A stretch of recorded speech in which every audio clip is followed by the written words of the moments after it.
بسم الله الرحمن الرحیم. فاخبره رسول الله صلی الله علیه و سلم بما قال. آمد نزد رسول اکرم گفته حبیبی خدا گفت از گریه تو خدای تو درکدار است و خدای تو میداند برای چی تو گریه میکنی، خبر بیته گریه تو سببش چی است؟ رسول اکرم گفتند گریه را سببش گفتند جبرائیل میگه در حال نزد خدا رفت و خبر داد که خدای خود دانا هستی و شنیدی که محمد چی میخواهد. بار دیگر جبرائیل روان کرد، گفت اذهب الی محمد فقل ان سنرضیک فی امتک ولا نسوءک. ای جبرائیل پیش محمد برو و بر محمد من برسان که این سنرضیک، من زود است که محمد راضی می سازم ولا نسوءک، همگی جمله امت شقتی فراموشش نمیکنم. من محمد با همراهی امتش فراموش نمیکنم. رفته بر محمد بگو که گریه نکنه. این یک مکافات، یک هدیه از نزد خدا برای محمد و برای جمله امت محمد بود. از این خاطر است که خدا در قرآن چی گفت؟ ولسوف یعطیک ربک فترضی، در سوره ضحی. ای محمد زود است که من تو را در قیامت از خودم راضی می سازم. این راضی ساختن مفسرای قرآن به چی میگن؟ میگن این بیرق شفاعت است. بیرق شفاعت در دست رسول اکرم میدهد و رسول اکرم جملگی امت چکار میکند؟ شفاعت میکند.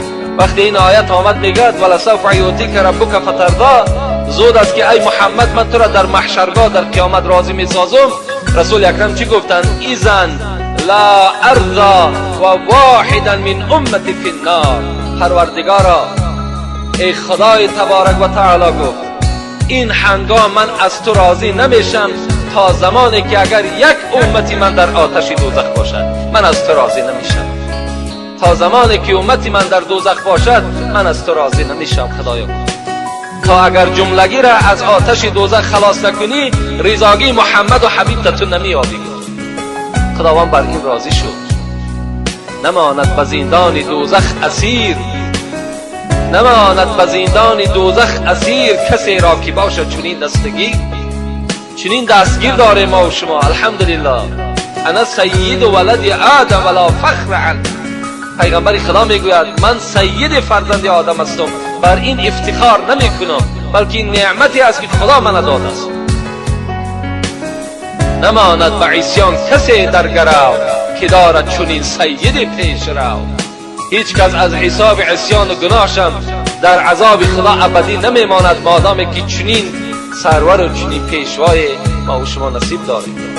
از این خاطر است که حضرت گفتند شکر گو ای دل که در خیل مسلمان آفرید، عارفی خود کرده هم با نور ایمان آفرید.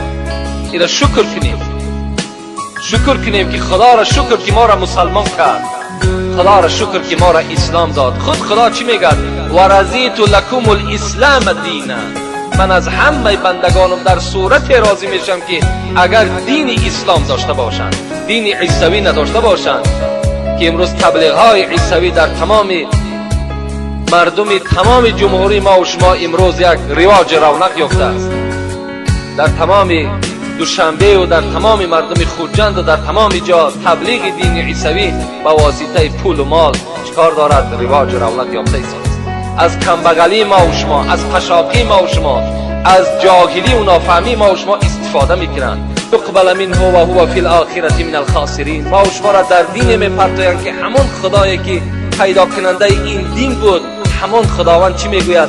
اگر کسی که غیر دین اسلام دیگر دین برای خودش اختیار میکند، دیگر دین برای خودش قبول میسازد، لن یقبل منه. لن در اینجا تأکیدی است، کلمه هرگز است. خدا میگه هرگز از او من او دین قبول نمیسازم. و هو فی الاخره من الخاسرین. و همون بنده از طایفه آن گروهی هست که از جمله زیانکارهاست و در قهر من و در غضب من در قیامت گرفتار است. شما از این پیروی این دین ها و حتی کتاب همون عیسی را در خاندانتان راه نتین.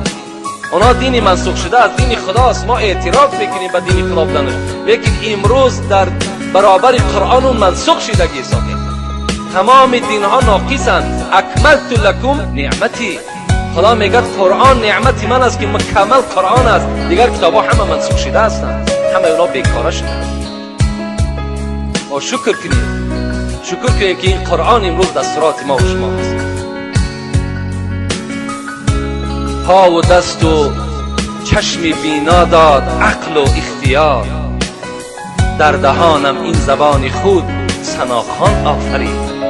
حضرت میگوید خداوند این نعمتها را بر شما داد، نعمت پا، نعمت دست، نعمت چشم، نعمت دل، نعمت تمام این اعضاهایی که در ما و شماست، همه این نعمت هستند.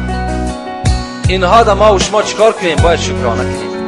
ما و شما در صورتی که دست داریم به قدر این نعمت نمیرسیم. وقتی اگر این دست از ما و شما شق شود یا بریده شود، بعد در اون صورت ما و شما به قدر این دست میرسیم.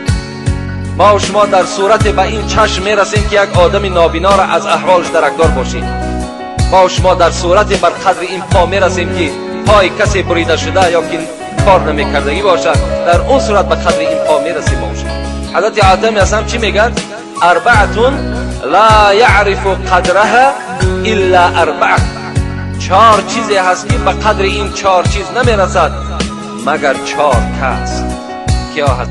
یکم حضرت گفتن به قدر عافیت نمیرسد مگر اهل بلا. به قدر آرامی مردمی که در آرامی هست نمیرسند مگر میرسند در صورتی که اگر یگان بلای به سرشان بیاید، یگان ناآرامی و ناتینجی به سرشان بیاید، در آن صورت اینها چکار میکنند؟